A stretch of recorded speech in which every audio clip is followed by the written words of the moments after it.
So the CIA says that Russia did, in fact, attempt to sway the U.S. presidential election in favor of Donald Trump.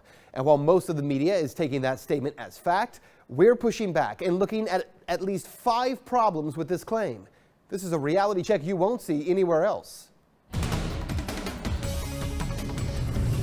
Well, by now you've heard that the CIA is sure that Russia did hack the DNC and John Podesta's emails with the intent of swaying the election toward Donald Trump. And predictably, here's how some politicians have responded. The Russians are not our friends. It defies belief that somehow Republicans in the Senate are reluctant to either review Russian tactics or ignore them. Our men and women in the intelligence community who gather and assess intelligence are very careful and very deliberate, and if they weren't, they wouldn't be in the positions that they occupy. But what most media isn't doing is actually asking for evidence of these claims. I'm going to give you 5 problems with what the CIA is saying. Problem number 1. How the information was released in the first place, because the CIA did not officially release this information. Rather, anonymous sources inside the CIA leaked this conclusion to the Washington Post on Friday. And then another anonymous source leaked the same conclusion to the New York Times. From the Post, the CIA has concluded in a secret assessment that Russia intervened in the 2016 election to help Donald Trump win the presidency, rather than just undermine confidence in the U.S. electoral system.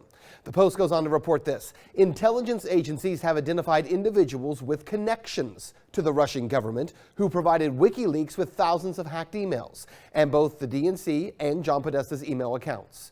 So here's the second problem here. These anonymous sources, well, they did not provide any evidence to support those statements. And by releasing the information anonymously, there's no one accountable to provide that proof.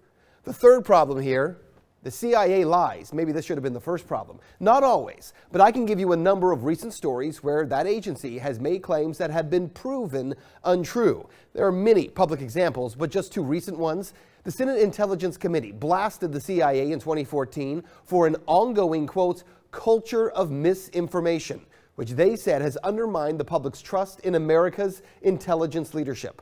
Also, Democratic Senator Ron Wyden of Oregon said that, quote, that trust has been seriously undermined by senior officials' reckless reliance on secret interpretations of the law and battered by years of misleading and deceptive practices within the CIA. And what about that huge Senate report on CIA torture practices? Remember this? It was a 4-year, $40 million Senate report. It found that the CIA repeatedly lied about brutal techniques in the years after 9/11. So please excuse us if the public needs the CIA to do more than just leak anonymously its conclusion that Russia tried to sway the election.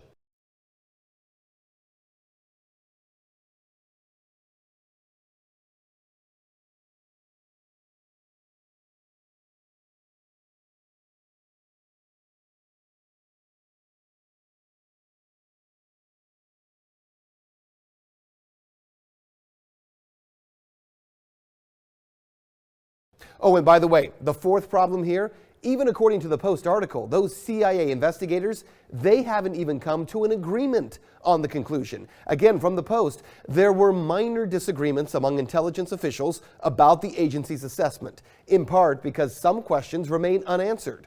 Well, what does that mean? What are those disagreements? And without providing that information, how can we trust that these disagreements are actually minor, since that's, of course, a relative term? And that leads us to our fifth problem. The fact that repeatedly Julian Assange, the founder of WikiLeaks, has said that the DNC leak was not a hack. It was information leaked to WikiLeaks from someone inside the DNC. Well, only days ago, a former British ambassador to Uzbekistan, Craig Murray, said that he has met the person who gave the DNC emails to Assange and to WikiLeaks, and he says it is not the Russians. Quote, I know who leaked them, Murray told the UK Guardian. I've met the person who leaked them, and they are certainly not Russian, and it's an insider. It's a leak, not a hack. The two are different things. So what you need to know is that on top of all of these questions is one fundamental issue that everyone is missing. The claim is that Russia decided to hack the election not by altering voting results, but by making public actual emails from the Clinton campaign and the DNC. Look, I have said this before and I will say it again. How bizarre is it that the argument is not that the Russians were trying to influence the election through lies or electronic voting, but rather the claim, if you really boil it down, is that the Russians swayed the election for Donald Trump by revealing the truth about the Clinton campaign and the truth about the DNC. That's Reality Check. Let's talk about that on Twitter.